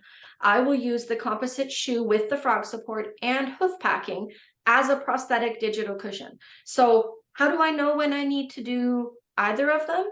If a horse is relatively flat-footed in the sole and they're I don't want to say lame, but they're tender or sore or not striding out and not moving appropriately, then I might try the shoe to add the concavity and the thicker and protection to the sole to see what that would do while I grow it in. If the horse is not striding out and landing on his heel, i.e. weighting the frog and digital cushion, that's when I would think about using the shoe and hoof packing to protect the digital cushion or to strengthen it. Again, as a prosthetic. So put the hoof packing in there and, you know, allow that to absorb some of the impact so that his digital cushion and frog can absorb the rest. And the density of the hoof packing and your trim is a huge factor in how much impact his digital cushion has to absorb. Do you need to wait until you get the toe back and the flare under control? Hard to say. Is he already moving in a compromised fashion where he's loading the toe or flat? Because if he's loading the toe, he's actually doing more damage and potentially damaging the coffin bone at the toe. So then yes, I would right away immediately go to the composite shoes to create a heel first landing to stop damaging the toe. But the byproduct of using the composite shoe is because you're getting concavity instantly via the shoe and protection to that sole, if his sole is thin, you can actually be a little bit more aggressive in your trim in order to grow in the healthier hoof faster, because any leverage we leave is going to leverage the new growth. And we can't rasp it off. Like, you can't just always remove every single little bit of leverage without over thinning the hoof wall, like to a degree farther than what I've talked about today or shown you. So, you know, if we can provide the shoe, set it back a little bit to where breakover should be in relation to the coffin bone, and pad the back of the foot, that's always a win. So I'm kind of, I don't want to say lazy in that respect, but like, I'm lazy in the fact that I use composite shoes for these rehab cases 9 out of 10 times. I'm impatient and I want to remove as much leverage as I can. I want to provide instant concavity, and, you know, if I need extra digital cushion, because I want the perfect movement and stride now. I don't want to wait for it. I want that horse to be comfortable. And then as we work through the cycle one after the other, then I want to reduce all of those things I have to add to the hoof as long as I can maintain that perfect stride and movement, to the point where eventually I need nothing other than just barefoot, happy hooves to maintain that. So it's a delicate balancing act. And like some horses, I'll say, you know, to owners, it took years and years for the hoof to break down to the point where it did. It's going to take years and years to rehabilitate it. So some horses need to be in composite shoes for years. Some horses might not live long enough to rehabilitate their feet to get back to barefoot. Some horses, it's relatively quickly. It depends how damaged the inner structures are. And so it's not a one size fits all approach. But definitely the heel first landing is a huge priority for me because there's nothing in the front of the foot to absorb the impact of a toe first landing. That means the impact is going right into the bone, perpetuating damage to the bone, but it's also being absorbed in the joints and the tendons and the muscles of the horse, causing damage and altered movement higher up, which is going to cause more damage and compensation. And if there's anything I've learned about the horses is it's such a big picture approach. You have to think of all those little things.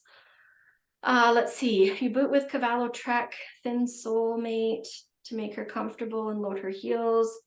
Probably undeveloped in internal structures. It did not help to shoe her from barefoot. Only for the sole, did not want to heel land anyway. Yeah, well, it depends what kind of shoe you used, but it doesn't really matter because the shoe in itself is not providing artificial digital cushion. Even the composite shoes with the frog support that I love, the frog support is pretty hard. Like that urethane is thick, and while it is flexible, it's not soft and necessarily not as soft as a digital cushion. So if you're going to shoe, you know, to protect the thin sole or whatever, but you also have a horse that won't land on its heel, like I was just saying, it's building up the digital cushion prosthetically with hoof packing to dampen the impact to the point where, so like I use different shores of hoof packing. I'll use super soft, and then I'll transition to soft, to medium soft, or medium. I don't really ever use hard, but I'll transition through the hoof packings to gradually increase how much vibration impact the digital cushion is receiving as it's able to do so. Like if you just go from super soft to medium, the horse will come up lame. Like they can't absorb that amount. But if you transition through super soft into soft, you're just gradually increasing it. And so I kind of go forward, and if it doesn't work, I come back one, do a couple more cycles, try again. Like I'm always trying to progress it. Cavallo Trek is a great boot. They're fairly form fitted. They have a nice breakover. And if the padding is working to protect the sole, that's awesome. But again, look back and say, why do you have a thin sole in the first place? Probably because you have a disconnected hoof wall and a slightly dropped coffin bone. That's why most people have thin soles. The other reason is, you know, whether you have a farrier or you're trimming yourself, sometimes people take off too much sole. Otherwise, there's not really any excuse to have a thin sole.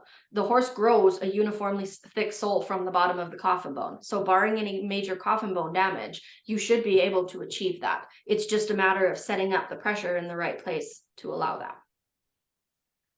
How does hoof packing work? I can't really picture where it should fit under a shoe. The hoof packing goes under the frog mostly. It's artificial frog, really, and it does provide a little bit of impact dampening to the sole. So I usually put the hoof packing right on the frog and into the collateral grooves, and then I spread a really thin layer of it all over the sole. That's mostly because it helps hold it in the shoe better. If it didn't fall out of the shoe, I'd probably just put it right over the frog and collateral grooves. But I do put a little thin layer all the way out to protect the sole and to hold the hoof packing in under the shoe. But mostly the bulk of it is right on the frog. The frog, to me, frog is just the protective coating for the digital cushion. I think of them as the same structure, like with an external part and an internal part. The health of the external frog directly impacts the digital cushion and vice versa. If you have a weak little pathetic digital cushion that can't absorb impact, it's also not going to grow you a big, beautiful, healthy external frog. So to me, the two of them go hand in hand. And that hoof packing is simply a prosthetic digital cushion. So it goes right over the frog and digital cushion area. Sometimes, like in Kamiko's case, she blew those abscesses out the tip of her sole, like out at the tip of the coffin bone, and her sole was already thin, and she had these big craters there after the abscesses blew. So I filled them with hoof packing. Like I soaked her, cleaned them, disinfected them. I put a little Artemet in them, and then I filled the whole sole with hoof packing. One, because she was so sore, because she had abscesses in both front feet. She couldn't rest a foot, that the hoof packing absorbed, you know, some of the concussion from movement. But also I wanted to keep them clean. Like I didn't want dirt and crud getting in there. I think that was in the fall and it was like super muddy and gross. And so I could have booted her too. But it was just easier for me to soak them, clean them, pack them, put those shoes on and ignore it for 3 weeks. Because there was nothing else to do. The abscesses had blown and she just had to grow in sole behind them. I hope that answers that. Anything else before we finish up? I had a question. We have a new to us horse, and when we got him, he was being well maintained barefoot, but he had an enormous amount of retained sole. So we didn't really have a super accurate mapping of what his foot was until he started to shed that in the fall when things kind of started to get wet.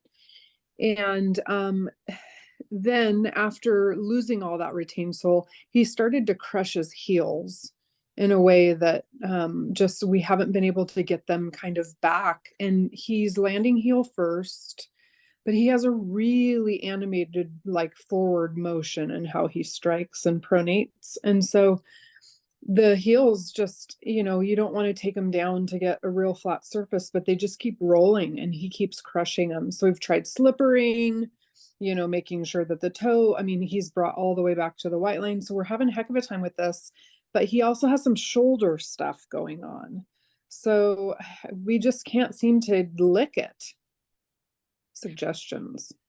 That's a whole big thing. I know. Yeah, so my first thought when we have crushed heels is the toe too long? You said bringing the toe back to the white line. That's awesome, but it's sometimes not enough. I don't know if that's the case in your horse's situation, but sometimes when the toe grows long, it will actually pull the white line forward with it. Okay, And right. so if you only trim back to the white line, think in terms of like the extreme lamellar wedge. Well, if you Right. only trim to the edge of that, that's not enough. Right. But I don't know specifically if that's your issue. Yes. Yes. The And other there, thing is the shoulder injury or Mhm. issues. In my one guy's case, he's got kissing spine and collapsed thoracic sling and like a whole bunch of other things. And so the way he stands 99.9% of the time is with all of that weight rocked onto his heels, which perpetuates crushing his heels and rolling them under. And the like 0.1% of a time that I work with him 3 or 4 times a week to adjust his posture and stand better is wonderful. But he's not standing like that on his own in the paddock yet. yes. So it's a matter of me rehabilitating those muscles and that posture as often as I can to the point where he will start standing like that a little bit more often. So I'm we're in this circle that I'm trying different things to help make him more comfortable. So sometimes I do try composite shoes with him as a way to provide a buffer for those heels. Not necessarily because he, quote, needs them to be sound, but because perhaps when he's standing, it will move and shift some of the pressure. But I do see a lot of horses with shoulder injuries, or not really, it's not an injury, but a lack of development in the shoulders that doesn't allow them to stride out effectively to weight the heels in a proficient manner. So kind of, you probably have a little of it all going on. Like there's definitely, like you're talking about thoracic sling, we've got, wither, and then in the atlas. So there's a lot of things that are happening with that. And I just looking at the foot and how he's standing on the heels all the time, it's like, okay, well, are we actually not, is our pastern axis not right? Like what is actually happening? So since he's new to us, we're trying to get this figured out. But and I just wasn't sure if maybe even just setting him up in an angle, like adding a little bit of a wedge with composite or something to try to get the access right and give him the relief. It's like, as long as he's waiting like that in the shoulders, can we even fix the shoulders if the angles aren't, so it's like chicken or the egg sort of a deal. is, and you're exactly spot on with what you just said. Can you fix the shoulders if you don't fix the feet, or vice versa? Yeah. And you won't know unless you try. And wedging is not all bad. Yeah. I use wedging when needed in an acute situation. So like if the horse is body sore, or they're moving incorrectly, they have postural changes or swellings or something like that, then a wedge provides an instant fix. You can also wait 6 months and don't trim heel and grow it extra high to create a wedge. But sometimes that takes time, and it compromises the integrity of the hoof. Whereas just putting a wedge in the composite shoe sometimes is a little bit better. So I'm not against it. I do it. But my kind of rule with wedges is I always, in the back of my mind, I'm thinking about the extension on the tendons on the back of the limb. And when we apply a wedge, we reduce the extension of the of the tendons on the back of the leg. And so like I can, buy new boots with a slightly longer heel and adapt to wearing them, but I get to take them off at the end of the day. Your horse is going to be stuck in them. So I kind of think about using wedges in a series of sets. Like I'll use them for 3 sets or 3 months in a row, and then say, okay, now we need a month out of them. And then we can go back to them if we need them, but then we need some time out of them, because we need to make sure the tendons are not going to contract and suffer negatively from being wedged all the time. Right. You just not touching the heels and trying to just continuously back the toe. Since the heels just keep rolling, like if you leave any length on it and they just keep rolling over, and it's like, so you can't get the height naturally that you're wanting to achieve because he just keeps rolling them. So anyway, it's kind of it's a unique situation, really. Yeah, I have a horse just like that, and I'm struggling. And of course, for me, it's the hoof. I try all the hoof stuff first because that's the easiest for me. And I actually think for my horse, I don't know if it's the same, but the key is in the rehabilitative exercises for his posture and his movement. It's not in wedging or trimming the hoof. It helps. Like you need a bit of both. But what he really needs is a massive postural overhaul. And what in a perfect world, I would have time, 3 times a day, 15 minutes each time to go out there and work with him. I just don't have that, and he gets a few sessions a week. But through rehabilitating his posture and his biomechanics, I think it will create a bigger shift in his feet than just wedging him up and changing that. But it is worth playing with a few different things to see if they can complement each other.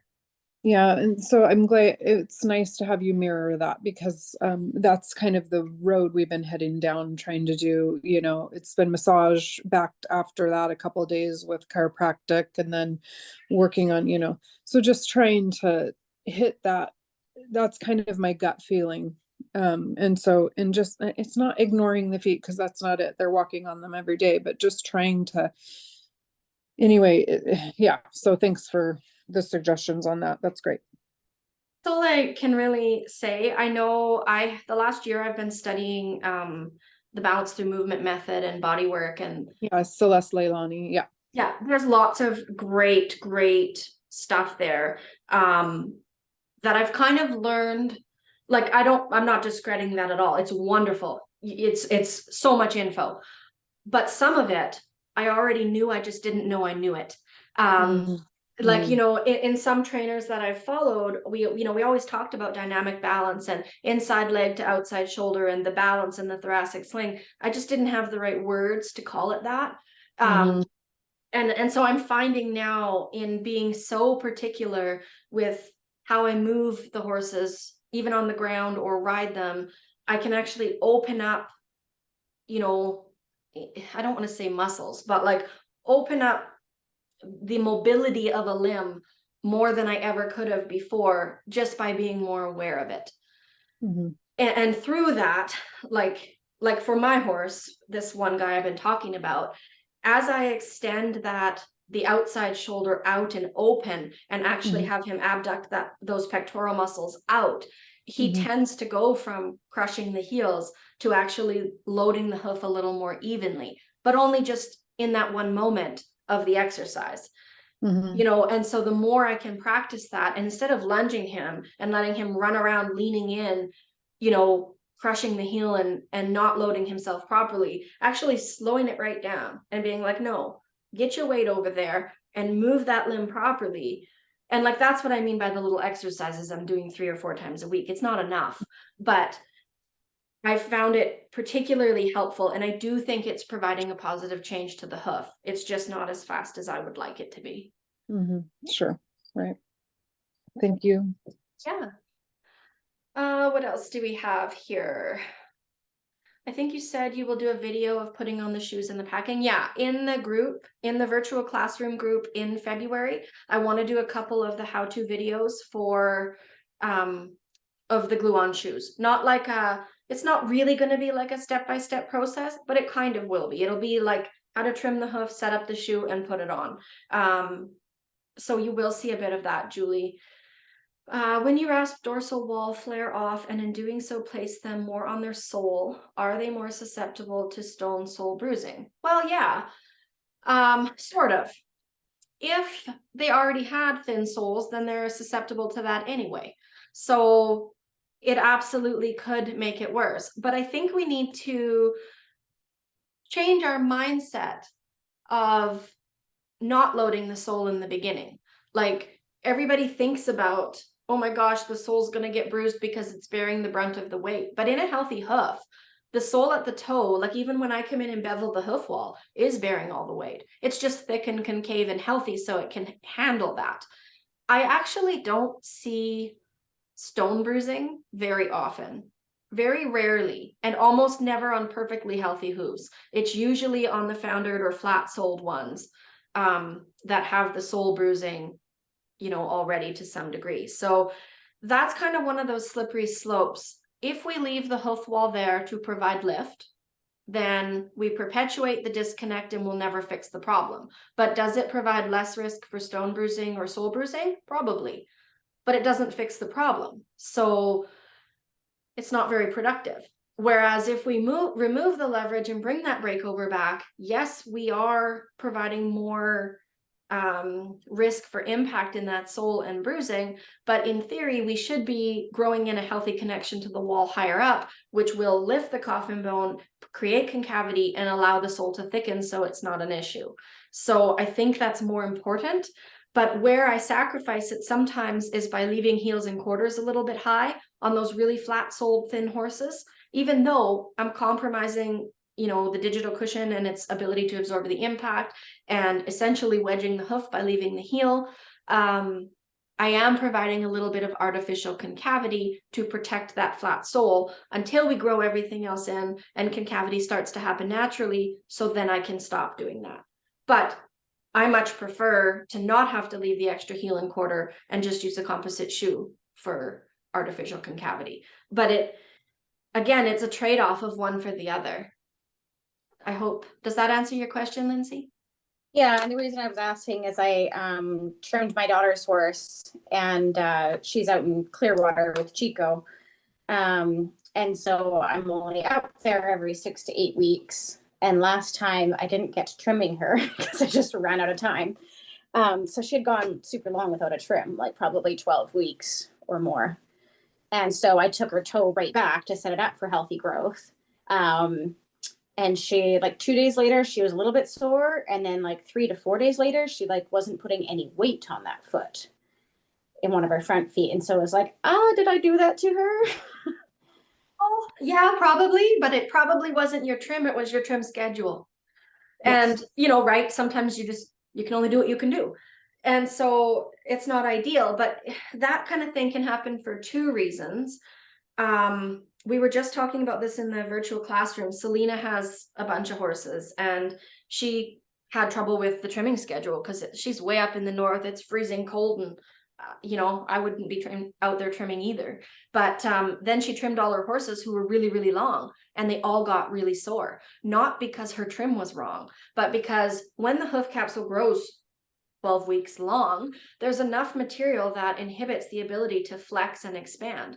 And then you come in and you knock it all off And so in that 12 weeks, as it stops flexing, not the whole 12 weeks, like the first 4 were probably fine, the first 6 were okay, but then the last 6, you've hindered the movement of the hoof, therefore decreased the circulation running through those blood vessels. Not like, it's not cut off the circulation or the limb would rot off the body, but it's reduced it. Then you come along and you trim it so it can bend and flex, and the circulation is increased massively. And so all that circulation through the atrophied blood vessels causes inflammation, i.e. laminitis, by trimming your horses when they haven't been trimmed in a long time. So whether, you know, she had a little bit of mild laminitis in that foot, and don't think of laminitis as the like typical we hear about laminitis. Laminitis is simply inflammation of the lamina. It could happen in that one foot, whether it's the lamina or the solar corium, which is another type of lamina on the bottom of the sole that became inflamed. It could have become inflamed simply from your trim, and it took a few days for the inflammation to build and actually cause her to be sore. Or yes, she totally could have run around and stepped on something that also caused a bruise, which is also inflammation of the lamina, because the only thing that can bruise in the bottom of the foot is the lamina, because that's where the blood supply is. So technically, we have to think of all these things as laminitis, like not the typical rocked back, ate all the grain laminitis, like just inflammation of the lamina. If we're being scientific, that's it. Lots of things can cause inflammation of the lamina. So yeah, did you do it? Yeah, probably, but not in your trim itself. And so if you had left her, and this one is a hard one, because people will be like, oh, I cannot trim my horse for a whole year and then I trim it to ride and it goes lame. So clearly not trimming it is the answer. Well, we realize that is not the answer, but in trimming a very long hoof, you bring about these other issues. And so realistically, what you should have done is probably trimmed half of the length, waited a week, maybe 2 weeks, and then trimmed the rest, which obviously you can't do because you're not there. Like, I get all of that, but that's the perfect world scenario. Right. And same with like when I would show up back when I was trimming and I'd get a new client and I'd show up and the hooves were like 6 months long. And I'm just like, oh my gosh, you know, I would say, okay, you have 2 options. One, I can cut it off, but your horse is going to be sore. Not because of my trim, but I would explain what I just explained, because of increased circulation and whatever. Essentially, it's your fault that this is going to happen. They're going to get this. It's probably going to last for 3-4 days, and then we'll move on. You know, it's not laminitis in the sense of it gets worse and worse, because it's not necessarily metabolic. It's actual inflammation in the hoof. Or I can take half the growth and come back in a week and do it again. But then you're paying for 2 trims. And usually they haven't trimmed their horse in 6 months because they didn't want to pay for 1 trim, let alone 2. And so they'd be like, cut it off. You know, and I don't love that. That is not my goal. I don't want to work like that. But in the long run, I saw that as better for the horse than doing a half a trim and then not seeing it for 6 months. Although typically that would be the first and last visit at a client like that. So, you know, it's all relative. But, you know, there are massive implications in the trim cycle and how much we do take off at each individual trim. And people always get all hung up on, it was probably the angle or you over trimmed it that it was sore. That's not always the case, which, you know, there's a lot of reasons horses can get sore after a trim. And yeah, over trimming can be one of them, or altering an angle, or, you know, not knowing something about the internal structures that you wouldn't know unless you had an x-ray there to look at. So many different things. It's what makes it so tricky. But people, you know, client wise or online, people are so quick to judge. Oh, you trimmed it, it got sore, you over trimmed it. Not always the case. Right. All right, I think I'm caught up on the questions. Anybody got any last minute things? No, we're good. Awesome. Well, I am so excited. I've got this. I think it recorded. I hope it recorded so that I can post it later. Although I did stop the recording and restart it, so I'll have to splice them together, but whatever. So I'll post this on the page. We have another one of these coming up early March that will be for the virtual classroom members only. If you aren't there, I would love it if you joined us. You can cancel at any time. You do not have to stick it out forever. There's no commitment.